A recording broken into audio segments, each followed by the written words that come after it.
intolerance.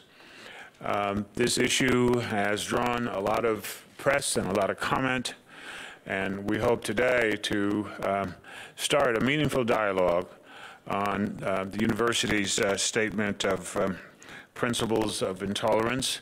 I want to express my appreciation to those in the audience for your thoughtful and respectful presentation this morning. I think it is helpful that we proceed with this issue with decorum and respect for divergent point of views, and I'm grateful that you're in line with that. With that, I'll turn the matter over to Provost Dorr and Vice Provost Yvette Gillette. Thank you very much, Chair Island, and I'm pleased to introduce for the Regents' discussion a draft statement of principles against intolerance. In light of several very serious incidents of anti-Semitism, racism, and other acts of intolerance on UC's campuses, there has been interest from many quarters, both internal and external to the university, in having in place a university statement of principles reflecting our condemnation of acts of intolerance. A statement that could also reflect our aspirations for inclusive and tolerant environments. Our stakeholders are right that the university lacks a unifying statement that speaks to the seriousness of intolerance and our abhorrence of intolerance. A statement that conveys at the highest level our values and beliefs. A statement of principles against intolerance allows our values and intentions to be stated at a broad level. It provides a framework for examining acts of intolerance and for making decisions about what's to be done. In drafting the statement that you are considering, many approaches were considered. Every approach required navigating between polarities. On the one end, for example, around constitutionally protected speech and the paramount values of academic freedom, and on the other end, the importance of condemning acts of hatred or bigotry. Every approach required consideration of the university as a public institution of higher education. The draft before you today represents a possible framework for navigating these issues and many others. It can enable us to elevate the discussion and to do more to curb intolerance than we've done this far. The statement will not and cannot resolve all of our issues.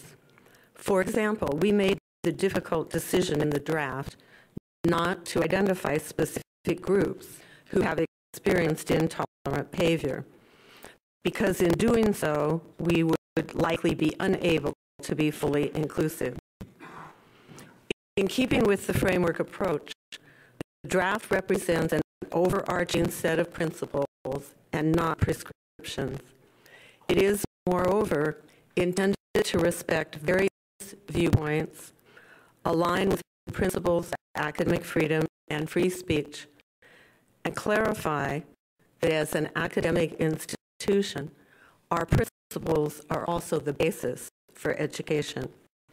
Vice Provost Goulat will briefly outline the current statement's components prior to your discussion. Good morning. As Provost Dorr has described, the draft statement of principles against intolerance is anchored in the university's values of respect, inclusion, and academic freedom. It can support the principles of community that every location has adopted, providing a common framing of the principles for inclusion and tolerance. It can provide a crucially important perspective to current and prospective students, faculty, our staff, and the community, and it can be relied upon by our university leaders when speaking out against intolerance. It defines intolerance as unwelcome conduct motivated by discrimination against or hatred toward other individuals or groups. It acknowledges the root causes of many acts of intolerance: hate, prejudice, discrimination, ignorance. In so doing, it recognizes that forms of intolerance change over time, manifesting themselves in different, albeit equally pernicious ways, and not always in overt or explicit ways. Anchoring the statement in root causes also helps to avoid its obsolescence. At the same time, it's important to acknowledge ways in which intolerance manifests itself in our current environment. The addendum to the statement provides a non-exhaustive list of examples of intolerance, all of which unfortunately have occurred on our campuses and across many different groups. It also explicitly charges university leaders with taking all appropriate steps to implement the principles. In the end, although the statement of principles against intolerance declares our intents and our values, it may not achieve all that you seek, and it will certainly not satisfy everyone. And in that, we welcome the Regents' discussion of the statement as a work in progress. Okay, I'm going to open the floor for discussion. I'd like to let you know that after we've gone around the table and heard from each other, Chair Lozano will have some remarks she'd like to make. So, any questions, comments? Regent Pass?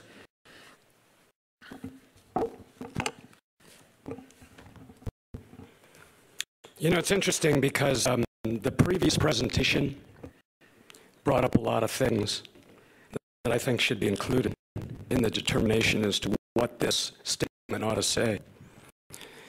It talked about a safe environment for students. It talked about the fact that many of the people within the university community are not properly educated in particular points of view. It talked about intolerance and discrimination. I got to this late, okay, and I got to this when I'd heard about what was going on and was in support of it. And then when I actually read the item, I thought, what is this? Doesn't say anything about anything. Doesn't say anything about anything that hasn't already been said. And then I thought to myself, there's been an outgrowth of feeling in the Jewish community about anti-Semitism. I'm not going to debate the Israeli-Palestinian issue. I think that there are plenty of things that could be said about that, but this isn't the proper forum to do it. But I do think to not recognize why this subject is even being brought up is to do a disservice to those who brought it up in the first place. This is about, no, you don't, I would prefer if you didn't applaud or throw things on me, okay? Because having said this, I really do want to keep an open mind because there are people of differing points of view, and those points of view all deserve to be heard. And I believe that's going to take place. But this problem was brought up because a particular problem exists. Now, that's not to say that this problem is more important, the problem of anti-Semitism, than many other problems that face the university, but to completely disregard those people who brought a specific instance to your attention to be able to deal with it, not exclusively, I think is, frankly, insulting.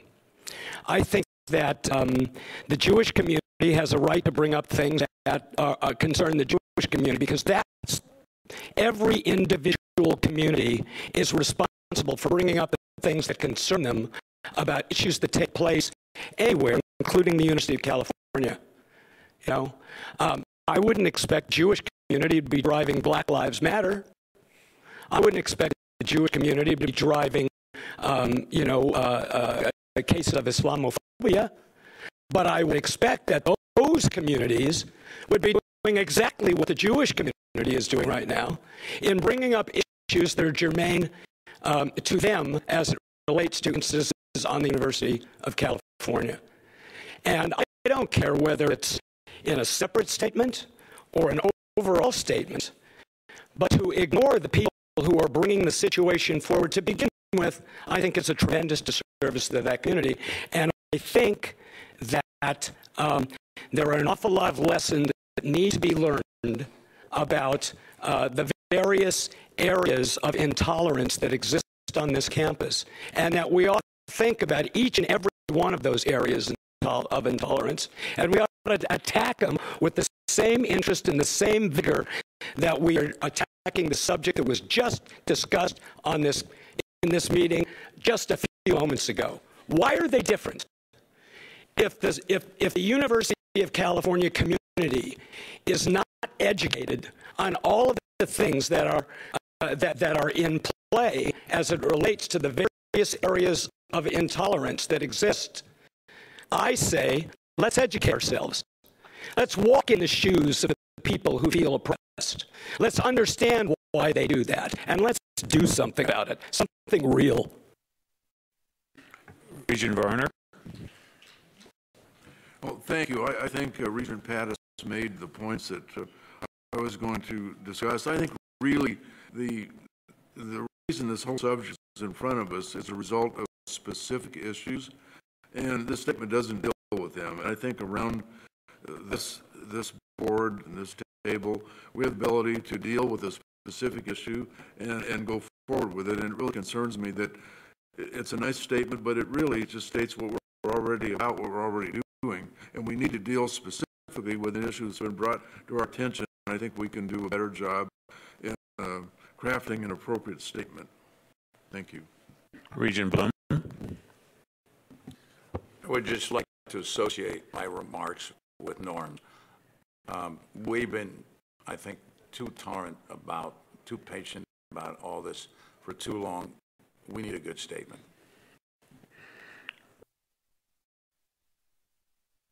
Thank you. This discussion item really deals with two values critically important to both the United States and a great democracy as well as UC. One is the value of First Amendment and the ability to have free speech, but the other is the value to protect our students or our citizens against hate and intimidation. Both are equally important, and drawing the line between one and the other is not something new. It's challenging, but it's certainly been done all the way to the Supreme Court on any number of examples. Stating we support and are passionate about supporting the right, especially with academic freedom in an institute like UC, to express your points of view, regardless of whatever those political points of view are, regardless if it agrees with any one of us. But we equally feel it's important to make sure that every one of our students, whatever their race, religion, sexual orientation, or origin are, do not feel intimidated against based on that identity. When we hear lines of students coming forth and giving us examples of swastikas on Jewish fraternities, on challenging a Jewish student at UCLA's qualifications to serve on a council just as a result of her religious identity, of statements that Hitler was right. I hope that I'm not the only one feeling chilled about that and feeling the need for us as leaders of UC to make a statement and tell those students we hear you and that is not acceptable. I agree with Norm. Please save that, because this is about being fair and equal. And we know that there's been a raging political debate by students on campuses over Palestinian-Israel issue, the boycott and divestment of Israel. And when we are passionately supporting the ability to free speech over passionate, divisive political issues, sometimes that leads to individual acts of intimidation and hate that are not acceptable. And when that happens, it is very important for us to tell the students to whom that is happening that we hear you and it is not acceptable. If a political debate was raging on campuses that led to me sitting here and listening to students that are Muslim coming forth and saying hate and intimidation acts against them, gay students coming forth and telling us of hates and intimidation acts against them, Christian students, any students based on the race, religion, national origin, or sexual orientation, I would feel equally upset equally chilled and equally determined as a leader of UC to let that particular student group know we hear you. And this statement doesn't do that. And while I believe it is important for us to restate as often as we can our position on tolerance, our position on supporting First Amendment and academic freedom, but also our position on zero tolerance of acts of hate and intimidation to any group of our students. The broad statement is fine, but in this case, the political debates that have been happening, God bless free speech that we support, have led to many acts against one particular group of students that we're hearing about in this instance, and that's Jewish students. And the statement doesn't say to those Jewish students, we hear you. And there is definitely a way to craft a statement that restates our principles both of free speech and protecting every group, every individual student, regardless of what group of their sexual orientation, race, religion, national origin is, from intimidation, while also specifically saying, we know what's going on. We know that there's been a rash recently of acts of intimidation and hate that are making our Jewish students feel uncomfortable, and we need to recognize that. Thank you, Regent Reese. I'd like to now call on Student Regent Ali Ovid. Thank you. Now, I have a lot of thoughts that I want to share about this item because it's grown to be an emotional one for me. Now, I don't normally write out my statement for Regents meetings, but I wanted to be sure that I capture all the elements that I wanted to share with you all today. I saw the statement as an opportunity to address the incessant hatred and bigotry that exists on our campuses that has only worsened in the past year. However, I must say that the process of developing this language was flawed to its core, and I was extremely disappointed with what this statement has devolved to. I repeatedly asked several individuals in the Office of the President to include me in the development of this language since June, but was met with no response. After informally learning that this item was being written, I had to reach out to the appropriate individual twice to schedule a conference call. Finally, on this call, I was asked to share suggestions, so naturally I did. But then I was told it would be too late to revise. However, exactly 3 days later, I received a completely revised version of this item, excluding my single suggestion. As much as I believed in the spirit of what this proposal aimed to do, I could not support it in its current form. It did not do justice to those whom have been victimized for their identities far too long on our campuses. I want to share a more personal story. Earlier this year, my mother, you all know her, sent me an article detailing the brutal beating of a Jewish woman in Europe who was targeted for prominently displaying the Jewish Star of David. Concerned for my safety, she gently suggested that I remove that same Star of David around my neck. And I did the opposite. And I made it a point to display the necklace I wear. This is a necklace she was referring to. The necklace that I am so proud to wear every single day of my life, the necklace that represents how proud I am to be a Jewish Israeli American. The notion of having to deny my birthright or hide my heritage shocked and repelled me. No one, absolutely no one, should ever be compelled to hide their identity for fear of repercussion. The moment our institution succumbs to these pressures is the same moment we have failed as governors of this institution, this university. The fact still remains, no matter how much of myself I dedicate to the cause that work for the greater good of my people, no matter how much I try to be the best representation of my community's values and traditions, no matter how many olive branches I try to extend, in a world where there are so many hateful and vilified connotations of Israel, Jews, Zionism, politics and stereotypes inevitably erase all my efforts. These kinds of misconceptions tarnish my and my community's efforts to change people's minds about what we are and what we are not. But hate speech, hate crimes, discrimination come in all shapes and sizes, with anti-Semitism being only one ugly example. The diversity of our community creates an intricate tapestry. But the intricacy of a tapestry means nothing if each of its threads does not feel as a part of the whole. We must work to protect it by protecting each and every thread. There are blatant discrepancies in response time and severity of response by our administration across campus communities, right here and right now. And this discrepancy discrepancy, unfortunately, builds resentment among student communities and further cements the divide. And we wonder why our campus climate is the way it is today. We need to build the credibility of our administration by establishing a moral consistency that can be applied to all student communities equally. We need to address the hateful invective that surrounds our communities, including those that identify as but are not limited to Jewish, Christian, Muslim, Black, Latino, Chicana, Asian, Asian Pacific Islander, Arab, Middle Eastern, Southeast Asian, Southwest Asian, North African, Native, undocumented, LGBTQ, differently abled, and so many more. Political problems and global issues will always find their way onto our campuses, and we should never shrink from discussing them. Productive discourse does not demand that our words be guarded, but it certainly demands our respect. If we truly strive for resolution and results, we cannot allow for such ignorance to perpetuate. We must invest in a process that carves out true discrimination today. It is a process that depends on students to identify key elements that will ultimately lend credibility to the language that we will develop and lend credibility that it deserves. Student communities need to have the ability to self-define instances of discrimination and intolerance so that we can use these definitions as guides to detect such incidences on our campuses. We cannot cherry-pick elements of definition to uphold, nor can we disregard a reality of discrimination because it is too difficult to protect. We cannot shy away from calling racism and discrimination for what it is.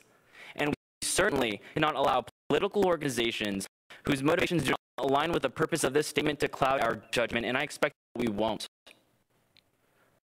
With all of that said, I want to share the utmost respect and gratitude to Chair Lozano, Regent Island, Regent Lansing, Regent Pattis, and President Napolitano for redirecting this effort to be an inclusive one that I know will lead to the progress we've been waiting for. I'm very optimistic of the great work we will accomplish together. And I want to end by saying that we choose to tackle this incredibly difficult and sensitive issue, not because it is easy, but because it is the right thing to do, because it is this goal that will serve to organize and measure the best of our energy and skills that it deserves. Because this challenge is one that we are willing to accept, one we are unwilling to postpone, and one in which we intend to overcome. Thank you. Thank you, Ovid, for those thoughtful comments. And now I'd like to, oh yes, please. Yes. Okay, thank you.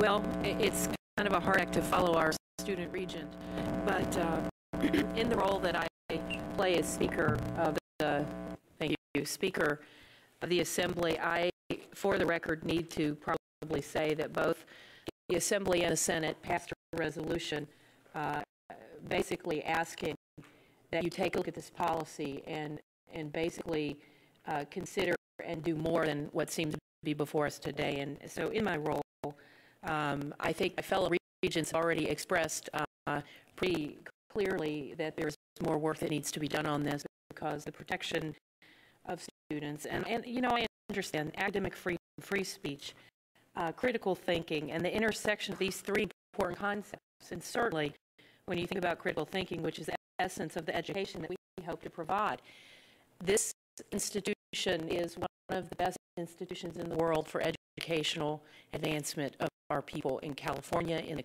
country, and in the world. So I think that we can do much better. We can rise to the opportunity that you spoke of to do a better job and to hit the right point. This is not simple. This is not easy. We all come with misconceptions about who people think we are, whether it is all of the points that you rose in terms of ethnic, you know, I'm a woman, I'm a lesbian, I'm a hillbilly. That is a cultural group that has been misunderstood. So I grew up in a Pentecostal holiness church. Putting all those things together make me really pretty hard to define, and people misconstrue me all the time. And so I think we have an opportunity here to get it right, not just for this institution, not just for the university and all of the fine schools that you all represent, but really to set a tone that is different. definition of the state, State Department may not exactly be it either. But finding the right balance, I believe we're up for the task. As I look at what this last presentation was on sexual assault and how you have stretched to really be inclusive, to figure out how to provide the best support for everyone. I think we can do it here, but as the Speaker of the Assembly and in my role, I have to at least put forward that from the Senate's perspective and the Assembly, we think we have more work to do. So I appreciate what you've done and how you've approached this, and look forward to that continued discussion, because I know that we can get there. Thank you, Speaker Atkins. Regent Perez. Thank you. This is a really troublesome place that I find us in right now. I join others who were bothered by language that ultimately came before us. To move from a discussion that was specific to instances of anti-Semitism on campus to the statement of intolerance that essentially says nothing is problematic. And I say this as somebody who's concerned with overall issues of inclusion and campus climate. Speaker Atkins talked about what the legislature did this year in acting on a resolution calling for us to speak on this issue. When I first was made speaker myself, it was within weeks of horribly racist activities that happened on the San Diego campus. And we spoke out against them. And we didn't apologize for speaking out against them.